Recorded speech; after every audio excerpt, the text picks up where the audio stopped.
All right, let's jump right in. We're going to spend the next couple of minutes breaking down three of the biggest social media mistakes that might be costing your business. And more importantly, we're going to cover exactly how to fix them. So, does this feel familiar? You're pouring all this time, all this money, all this energy into your social media, but when you step back and look at the results, it's just kind of crickets, you know? It's a super common, super frustrating problem, but it's one we can definitely solve. And the good news? This feeling often just boils down to one of three critical errors. Seriously. If you fix these, you can make a huge difference without having to, completely reinvent the wheel. So let's start with the big one. Okay, first up is probably the single biggest and most expensive mistake you can make: trying to reach everybody. It's so true. When you try to talk to everyone, you really end up talking to no one. Check this out. It's a perfect real-world example. Look at that before column. A bakery in Mumbai was targeting all of India, anyone from 18 to 65 who was interested in food. I mean, that's so broad. Now look at the after. They got laser-focused, just a 5-kilometer radius around their shop, targeting people interested in specific events, like birthdays and weddings. They stopped shouting into the void and started having a conversation with their actual neighbors.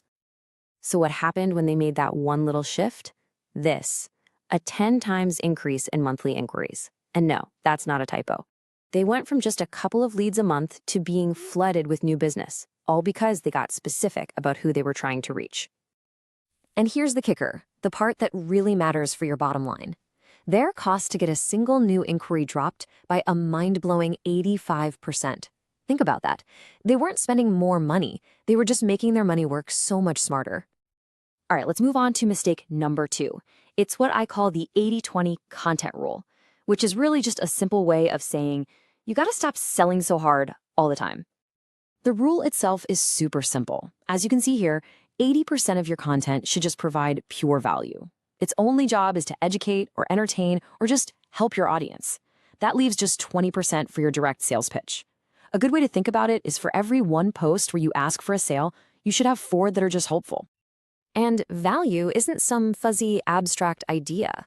We're talking about sharing useful tips, maybe showing what goes on behind the scenes, or highlighting amazing stories from your customers. You're building trust first, which makes the selling part feel natural, not pushy. And that brings us to our third and final big mistake.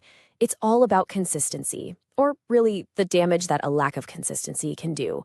Because posting randomly whenever you feel like it is basically a recipe for being totally ignored by the algorithm. This chart just says it all, doesn't it? On the left, you've got the low reach a fitness coach was getting by posting randomly. Then, on the right, after they switched to a consistent daily plan, their average post reach didn't just go up a little bit, it quadrupled. Social media platforms absolutely reward reliability. They push content from accounts that show up day in and day out. Okay, so let's pull all this together. Let's do a quick 2-minute social media audit so you can put these ideas into action, like right now.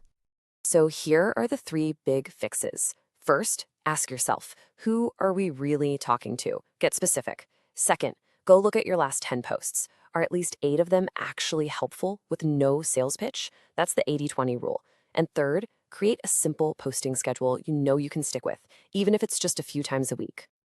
Look, these changes are pretty simple on the surface, but their impact can be absolutely massive. So the only real question left is which one of these fixes are you going to put into practice today?